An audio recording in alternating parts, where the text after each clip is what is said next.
Assalamualaikum warahmatullahi wabarakatuh. Kami dari kelompok 1 akan mempresentasikan materi atau penjelasan mengenai prinsip dan analisis laporan keuangan.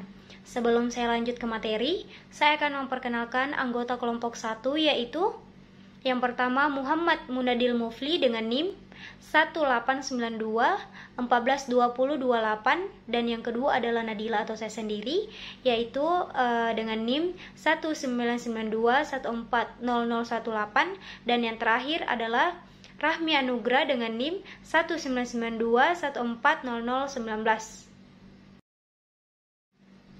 Adapun pokok pembahasan kami yaitu yang pertama, arti penting laporan keuangan, dan yang kedua adalah tujuan analisis laporan keuangan, dan yang ketiga adalah metode analisis laporan keuangan, dan yang terakhir adalah penggunaan laporan keuangan dan tujuannya.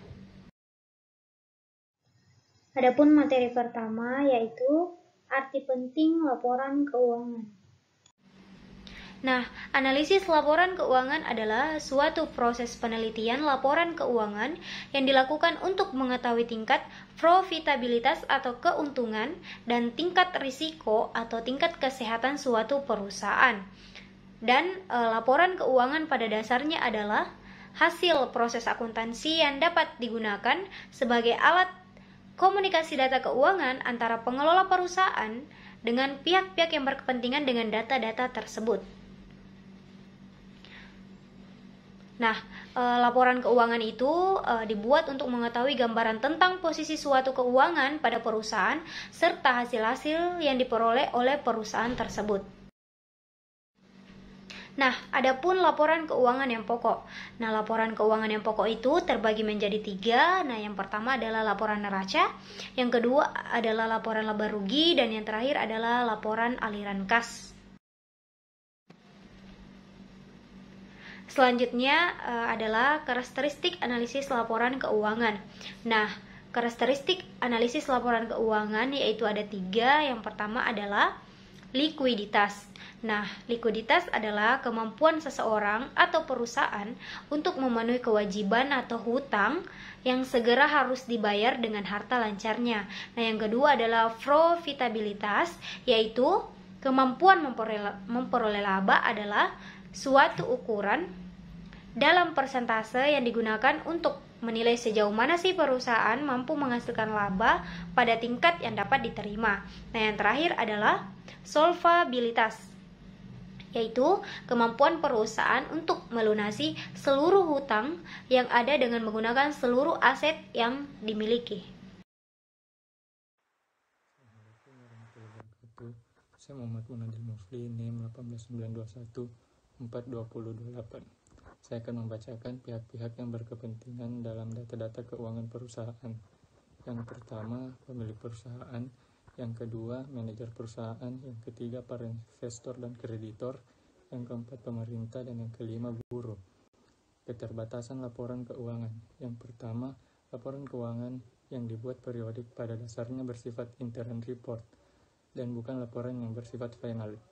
Yang kedua, laporan keuangan menunjukkan angka rupiah yang kelihatannya pasti dan tetap, tetapi sebenarnya penyusunannya dengan standar nilai yang mungkin berbeda atau berubah-ubah. Yang ketiga, laporan keuangan disusun berdasar catatan transaksi keuangan dengan nilai rupiah, waktu atau tanggal lalu tanpa memperhatikan daya beli uang yang semakin menurun.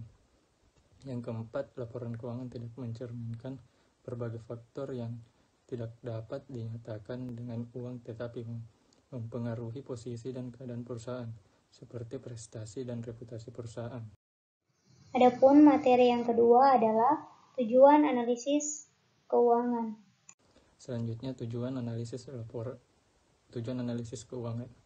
Yang pertama, menyediakan informasi yang menyangkut posisi keuangan, kinerja, serta perubahan posisi keuangan suatu perusahaan yang bermanfaat bagi sejumlah besar pemakai dalam pengambilan keputusan. Yang kedua, laporan keuangan yang disusun untuk tujuan ini memenuhi kebutuhan bersama sebagian besar pemakai. Yang ketiga, laporan keuangan juga menunjukkan apa yang telah dilakukan manajemen atau mempertanggungjawabkan manajemen atas sumber daya yang dipercayakan kepadanya. Sekian dan terima kasih. Dan materi yang ketiga adalah metode analisis laporan keuangan. Selanjutnya yang ketiga, metode analisis laporan keuangan. Nah, metode analisis laporan keuangan ini terdiri atas dua analisis, yaitu analisis vertikal dan analisis horizontal. Analisis vertikal adalah analisis yang dilakukan terhadap satu periode laporan keuangan saja.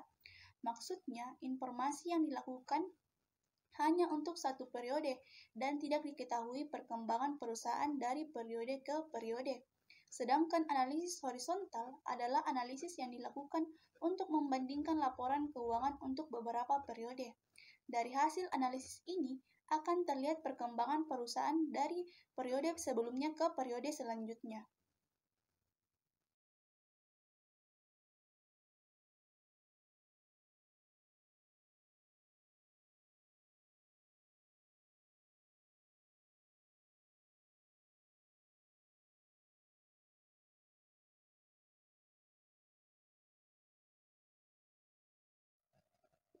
Adapun alat ukur analisis keuangan. Yang pertama, rasio likuiditas, yaitu rasio yang mengukur kemampuan perusahaan untuk menghasilkan suatu keuntungan dan menyokong pertumbuhan baik untuk jangka pendek maupun jangka panjang. Yang kedua, rasio solvabilitas, yaitu rasio yang mengukur kemampuan perseroan untuk memenuhi seluruh kewajibannya, yang diukur dengan membuat perbandingan seluruh kewajiban terhadap seluruh aktiva dan perbandingan seluruh kewajiban terhadap ekuitas. Yang ketiga, rasio profitabilitas, yaitu rasio yang mengukur kemampuan perseroan atau perusahaan untuk memenuhi kewajiban lancarnya, yang diukur dengan menggunakan perbandingan antara aktiva lancar dengan kewajiban lancar. Dan yang terakhir yaitu rasio stabilitas, yaitu rasio yang mengukur kemampuan perseroan atau perusahaan dalam mempertahankan usahanya dalam jangka waktu panjang tanpa harus menderita kerugian.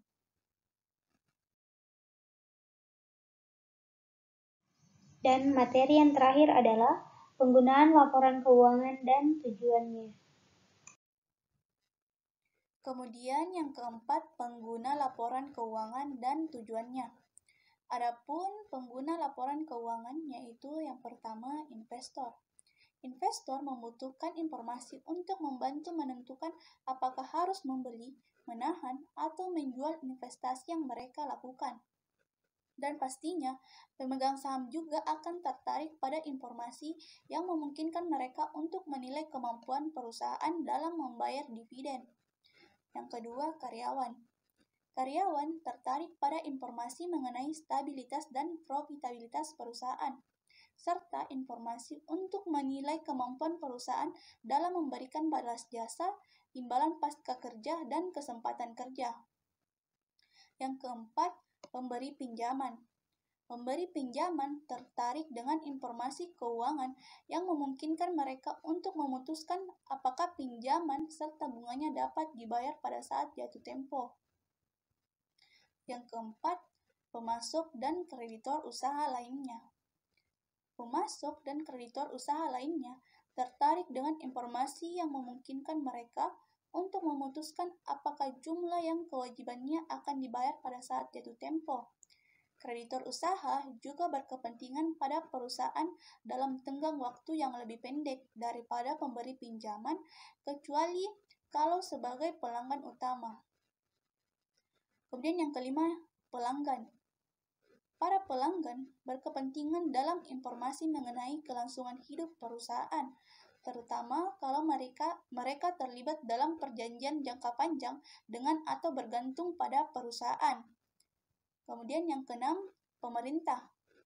Pemerintah dan berbagai lembaga yang berada di bawah kekuasaannya berkepentingan dengan alokasi sumber daya dan aktivitas perusahaan.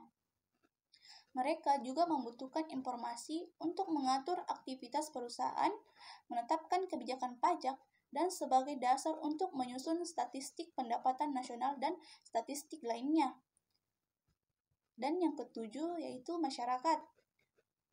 Perusahaan mempengaruhi anggota masyarakat dalam berbagai cara. Misalnya, perusahaan dapat memberikan kontribusi berarti pada perekonomian nasional, termasuk jumlah orang yang dipekerjakan dan perlindungan kepada penanam modal domestik. Laporan keuangan juga dapat membantu masyarakat dengan menyediakan informasi kecenderungan atau tren dan perkembangan terakhir kemakmuran perusahaan dalam rangkaian aktivitasnya.